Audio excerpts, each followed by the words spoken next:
Hello students, class 10 science chapter number 15 our environment. तो ये हम लोग आज सेकंड सेशन इसका लगा रहे हैं।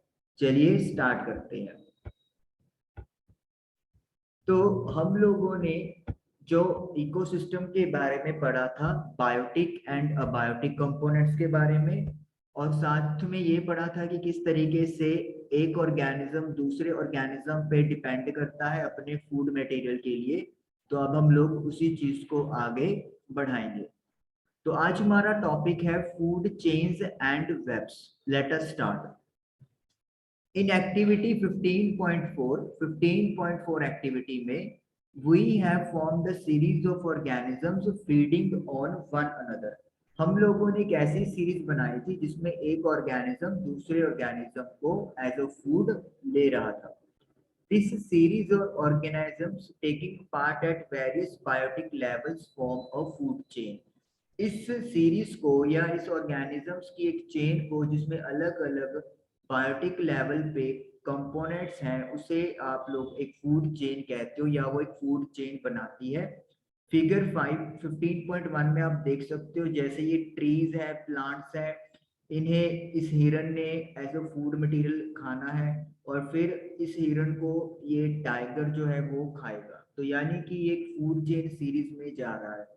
इसी तरीके से सेकंड और थर्ड में भी आप लोगों को अलग अलग बायोटिक लेवल्स दिख रहे हैं, जिसमें एक ऑर्गेनिज्म दूसरे को खा के सरवाइव कर रहा है। ये वाला इंसेक्ट इस प्लांट या ट्री को टेक ओवर करेगा, फ्रॉग इस इंसेक्ट को खा के लिविंग रहेगा, स्नेक फ्रॉग को खाएगा, और ये जो ईगल है वो स्नेक को खा के लिविंग रहती है। और इस तरीके से ये जो चेन है वो चलती रहती है। फर्स्ट चेन जो है वो फॉरेस्ट जंगल में है, सेकंड ग्रासलैंड एक घास के मैदान में है, और तीसरी चेन एक पॉन्ड यानी कि पानी तालाब में आपको मिल जाएगी। Each step और level of food chain forms a trophic level। Food chain के हर स्टेप या लेवल को हम लोग ट्रॉफिक लेवल बोलते हैं। The autotrophs और the producers are at first trophic level। आप लोग कोई भी फूड चेन उठा लो, जो फर्स्ट ट्रॉफिक लेवल होगा उसमें ऑटोट्रॉफ्स या प्रोड्यूसर्स आएंगे, क्योंकि हम लोग जो होते हैं वो डायरेक्टली या इनडायरेक्टली प्रोड्यूसर्स पे डिपेंड करते हैं। तो किसी भी फूड चेन का जो पहला लेवल होगा वो ऑटोट्रॉफ्स या प्रोड्यूसर्स होते हैं। They fix up the solar energy and make it available for heterotrophs or the consumers। वो सोलर एनर्जी को टेक ओवर करते हैं, उसको एक से दूसरी फॉर्म में कन्वर्ट करते हैं और फिर हेटेरोट्रोफ्स या कंज्यूमर्स के लिए अवेलेबल करवा देते हैं। द हर्बीवोर्स और the primary consumers comes at the second. जो शाकाहारी हैं हर्बीवोर्स, उनको प्राइमरी कंज्यूमर्स भी बोला गया है, वो दूसरे लेवल पर आते हैं। फर्स्ट लेवल पे ऑटोट्रोफ्स, सेकंड लेवल पे कंज्यूमर्स, जिसमें आपके प्राइमरी कंज्यूमर्स आ गए। स्मॉल कॉर्निवोर्स, जो एनिमल्स या फिर जो कंज्यूमर मीट खाते हैं लेकिन स्मॉल लेवल का, उनके we are calling small carnivores. उनकी मतलब आप ये बोल सकते हो कि उनका ज्यादा बॉडी डिजाइन बड़ा नहीं होता। और द सेकेंडरी कंज्यूमर, उनको हम लोग सेकेंडरी कंज्यूमर भी बोल सकते हैं, लेकिन वो किस लेवल पे आएंगे? थर्ड ट्रॉफिक लेवल पर आएंगे। एंड लार्जर कार्निवोर्स और टर्शरी कंज्यूमर, उसके बाद स्मॉल के बाद लार्ज बड़े कार्निवोर्स आ गए जो मीट खाते हैं, वो टर्शरी कंज्यूमर्स बनाएंगे और वो ट्रॉफिक लेवल का फोर्थ लेवल क्रिएट करते हैं। तो इस तरीके से हम लोग ये कहेंगे कि प्राइमरी या फर्स्ट लेवल पे आप लोगों का प्रोड्यूसर्स आ गया, सेकंड ट्रॉफिक लेवल पे primary consumer, third trophic level पे सेकेंडरी कंज्यूमर, और फोर्थ ट्रॉफिक लेवल पर टर्शरी कंज्यूमर्स आ गए। We know that the food we eat acts as a fuel to provide us energy to do work। हम जानते हैं कि जो फूड हम लोग खाते हैं वो हमारे बॉडी में एक फ्यूल की तरह काम करता है, जिससे कि हमें एनर्जी प्रोवाइड होती है ताकि हम लोग काम कर सकें। Thus, the interactions among various components of the environment involves flow of energy from one component of the system to another।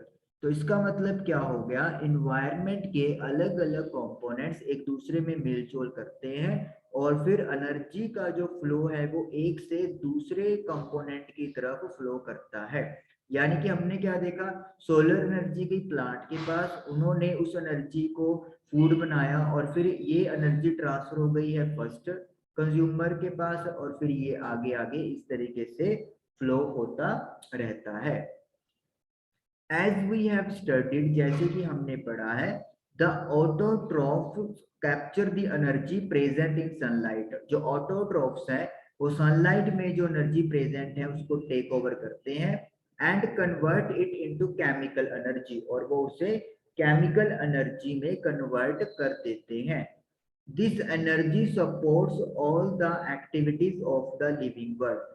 ये एनर्जी लिविंग वर्ल्ड की सारी एक्टिविटीज को सपोर्ट करती हैं। फ्रॉम ऑटोट्रॉफ्स, ऑटोट्रॉफ से energy goes to heterotrophs, energy heterotroph को जाती है एंड डिकम्पोजर्स, और डिकम्पोजर्स को भी जाती है। तो इसका मतलब क्या हो गया, जो एनर्जी है ऑटोट्रॉफ से हेट्रोट्रॉफ्स और डिकम्पोजर्स के पास फ्लो हो रही है। However, as we saw in the previous chapter on sources of energy, लेकिन जैसे कि हमने सोर्स ऑफ एनर्जी पिछले चैप्टर में देखा है वो आप लोगों ने नहीं देख गया है। When one form of energy is changed to another, जब एनर्जी एक से दूसरी फॉर्म में चेंज होती है, some energy is lost to the environment in forms which cannot be used again। तो कुछ एनर्जी इन्वायरमेंट में उस फॉर्म में खर्च हो जाती है जिसे हम लोग दोबारा यूज नहीं कर सकते।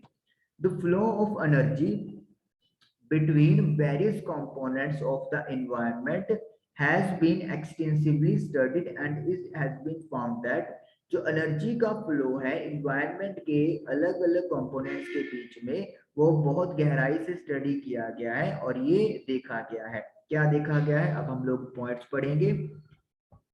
The green plants in a terrestrial ecosystem capture about 1% of the energy of sunlight that falls on their leaves and convert it into food energy। जो ग्रीन प्लांट्स हैं जो मैदानी इकोसिस्टम में रहते हैं वो जितनी सनलाइट उनके पत्तों पे गिरती है उसका 1% वो टेक ओवर कर लेते हैं और उसे फूड एनर्जी में कन्वर्ट कर देते हैं। When green plants are eaten by primary consumer, जब green plants को primary consumer खा जाते हैं, a great deal of energy is lost as heat to the environment। तो जो एनर्जी है वो काफी हद तक environment में गुम हो जाती है हीट की फॉर्म में। Some amount goes into digestion, उस एनर्जी का कुछ अमाउंट फूड को डाइजेस्ट करने में या ब्रेक डाउन करने में चला जाता है एंड इन डूइंग वर्क, कुछ अमाउंट वर्क करने में करा जाता है and rest goes towards growth and reproduction, और बाकी जो बच जाता है वो आपके बॉडी का ग्रोथ करवाता है और साथ में अगर आप रिप्रोडक्शन कर रहे हो तो उसमें भी खर्च होता है। An average of the 10% of the food eaten is turned into its own body and made available for the next level of consumer। तो ये एवरेज निकाला गया है कि जितना फूड हम लोगों ने खाया है उसका 10% ही हमारी बॉडी में रहता है और वो फिर नेक्स्ट लेवल के लिए अवेलेबल हो पाता है। तो उसका मतलब 90% हम लोग खुद ही अपने लेवल पे उसको कंज्यूम कर लेते हैं। Therefore, 10% can be taken as the average value for the amount of organic matter that is present at each step and reaches the next level of consumers। तो इसीलिए 10% जो है उसको एवरेज वैल्यू हम लोग मानते हैं कि जो ऑर्गेनिक मैटर का अमाउंट है वो हर स्टेप पे प्रेजेंट होता है और वो अगले कंज्यूमर तक पहुंच पाता है। Since so little energy is available for the next level of consumer, क्योंकि बहुत थोड़ी एनर्जी ही अगले लेवल के लिए अवेलेबल हो पा रही है, food chain generally consist of only 3 और 4 स्टेप। तो जो फूड चेन होती है उसमें 3 या 4 स्टेप ही होते हैं। The loss of energy at each step is so great that very little usable energy remains after 4 trophic levels। Energy का लॉस हर स्टेप पे इतना ज्यादा है कि यूजेबल एनर्जी जो है वो बहुत ही थोड़े अमाउंट में 4 लेवल्स के बाद प्रोवाइड हो पाती है। तो इसीलिए जो आपके पास लेवल्स बनते हैं वो 3 या 4 स्टेप्स तक ही होते हैं। there are generally a greater number of individuals at the lower trophic levels of an ecosystem. आमतौर पे जो लोअर लेवल होते हैं ट्रॉपिक लेवल्स के, वहां पे नंबर ऑफ इंडिविजुअल्स ज्यादा होते हैं किसी भी इकोसिस्टम में। The greatest number is of the producers, और वो सबसे नीचे आपका लोअर लेवल किसका है, प्रोड्यूसर्स यानी कि ऑटोट्रॉफ्स का। तो यानी कि यहाँ पे उनकी गिनती सबसे ज्यादा होगी, और इसको समझना बहुत आसान है क्योंकि हम लोग सारे जो कंज्यूमर्स हैं वो डायरेक्टली या इनडायरेक्टली प्रोड्यूसर्स पे डिपेंड करते हैं। तो इट मीन प्रोड्यूसर्स की जो नंबरिंग है वो हमसे ज्यादा होनी ही चाहिए, तभी वो हम लोगों की फूड रिक्वायरमेंट पूरा कर सकेंगे। तो इसीलिए प्रोड्यूसर्स की नंबरिंग सबसे ज्यादा है ट्रॉपिक लेवल पर, लोअर पे। The length and complexity of food chains vary greatly. जो फूड चेन की लेंथ और जो कॉम्प्लेक्सिटी है वो बहुत ज्यादा डिफरेंट है। Each organism is generally eaten by two or more other kinds of organisms, which in turn are eaten by several other organisms. Her organism को दो या दो से ज्यादा टाइप के ऑर्गेनिजम्स खा सकते हैं, और जो कि आगे फर्दर दूसरे ऑर्गेनिज्म के द्वारा खाया जा सकता है। So instead of a straight line food chain, तो एक स्ट्रेट फूड लाइन चेन की बजाय relationship can be shown as a series of branching lines called a food web. तो हम लोग एक ब्रांचिंग चेन बनाते हैं जिसे फूड वेब कहते हैं। मतलब क्या है कि फूड चेन में तो आपने क्या देखा कि एक ऑर्गेनिज्म दूसरे को खाएगा, दूसरे को तीसरा, तीसरे को फोर्थ वन। लेकिन फूड वेब में ऐसा नहीं है, एक ऑर्गेनिज्म को एक से ज्यादा ऑर्गेनिज्म टेक ओवर कर सकते हैं, और इन विच इन टर्न दो या दो से ज्यादा ऑर्गेनिज्म के द्वारा खाया जा सकता है। तो उसको हम लोग फूड वेब बोलते हैं।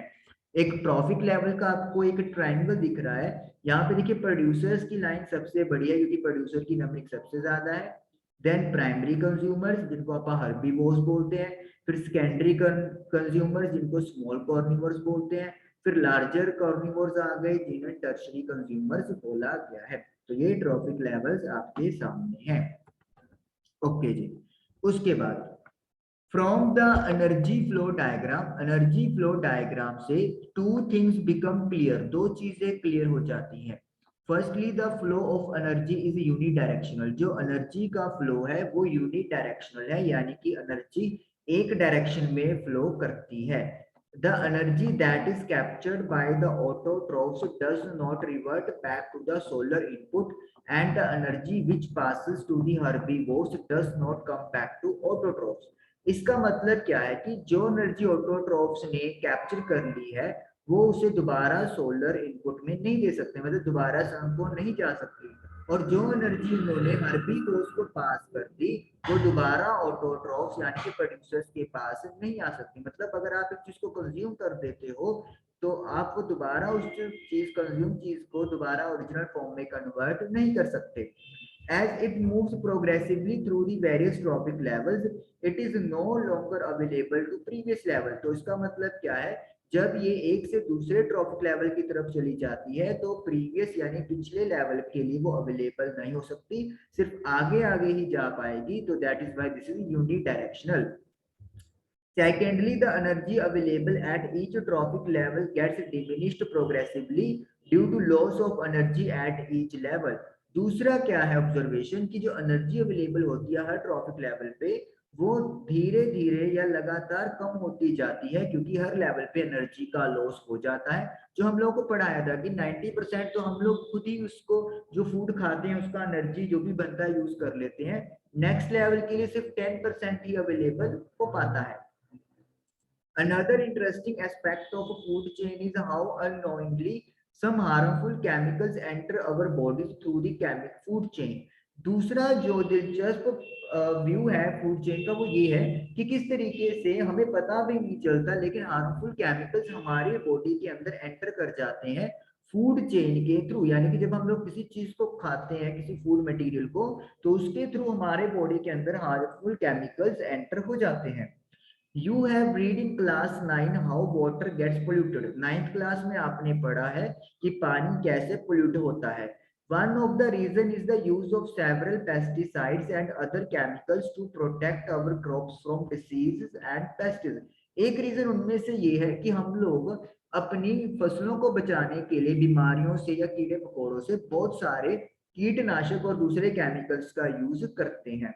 These chemicals are either washed down into the soil or into the water bodies। फिर ये केमिकल या तो फ्लो करके मिट्टी के अंदर मिल जाते हैं या फिर पानी की बॉडीज यानी कि रिवर पॉन्ड किसी कैनल में मिक्स हो जाते हैं।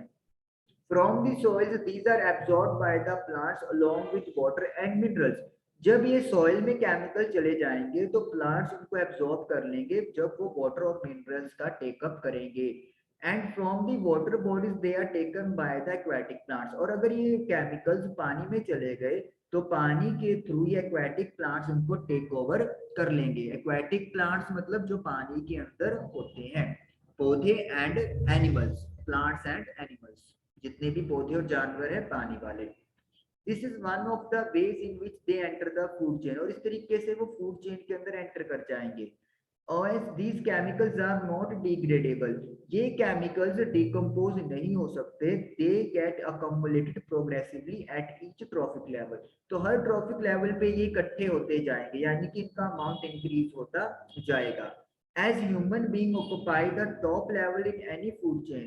क्योंकि हम लोग जो है वो किसी भी फूड चेन में सबसे टॉप पे आते हैं, क्योंकि हम लोग हर्बीवोर्स और कार्निवोर्स यानी हम लोग शाकाहारी भी है और मांसाहारी भी है, तो हम लोग दोनों कंज्यूम कर लेते हैं। तो इसलिए किसी भी फूड चेन में सबसे टॉप पे हम लोग आते हैं।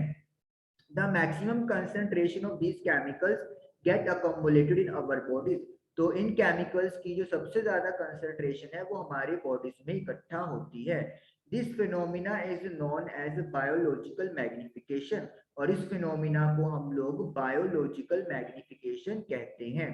This is the reason why our food grains such as wheat and rice, vegetable and fruits and even meat contain varying amounts of pesticide residues।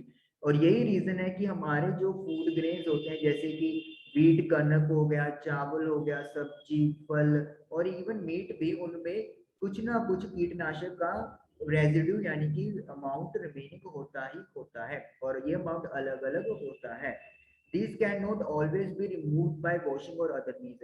अगर आप उनको अच्छे से धो भी लेते हो या कोई और तरीका भी यूज कर लेते हो तो जरूरी नहीं है कि वो हर बार वहां से रिमूव हो जाएं। ओके, हम लोग के पास ये 15.3 डायग्राम आ रहा है जिसमें आप फूड वेब देख सकते हो। फूड वेब और फूड चेन में फर्क क्या है? फूड चेन में एक स्ट्रेट लाइनिंग ही चलती है, लेकिन फूड वेब में क्या होता है, एक ऑर्गेनिज्म को एक, दो या दो से ज्यादा ऑर्गेनिज्म खा सकते हैं। जैसे आप यहाँ पे देखिए, यहाँ पे फ्रॉग को स्नेक और स्नेक को खाने के लिए यहाँ पे दो ऑर्गेनिज्म आ गए, तो ये ब्रांचिंग खुल गई है, तो इसीलिए इसको फूड वेब बोलते हैं। इसी तरीके से यहाँ पे इस वाले ऑर्गेनिज्म को देखिए, दो फर्दर ऑर्गेनिज्म खा सकते हैं, उनके लिए फूड का काम करेगा, तो इसीलिए ये एक फूड वेब है। तो ये अलग अलग फूड वेब है जो आप लोगों की बुक में बनाई गई है। उसके बाद हमारे पास एक डायग्राम है जो इकोसिस्टम में एनर्जी का फ्लो कैसे होता है वो बता रहा है। सनलाइट से एनर्जी प्रोड्यूसर्स यानी ऑटोट्रोफ्स या प्लांट्स के पास गई, वहां से प्लांट्स को किसने टेक ओवर किया? हर्बीवोर्स ने, जो शाकाहारी हैं। शाकाहारी किसके लिए फूड का काम करेंगे? कार्निवोर्स, जो मीट खाते हैं। और फिर उसके बाद ऊपर आ गए टॉप कार्निवोर्स, जो कि मतलब हम लोग यहाँ पे ओमनीवोर्स की शायद बात कर सकते हैं, यहाँ पे जो शाकाहारी भी हो और मीट वगैरह भी खा सकते हो। तो इस तरीके से ये एनर्जी का फ्लो इस तरीके से होता है। सन के पास सबसे ज्यादा एनर्जी है और हर लेवल पे अब ये जो एनर्जी है उसका अमाउंट कम होता जाएगा। और इस तरीके से ये एनर्जी फ्लो डायग्राम आपका कंप्लीट हो गया। तो आई होप कि आप लोगों को आज का सेशन हमारा समझ में आया होगा। हम लोग नेक्स्ट सेशन में मिलेंगे। Till then good bye.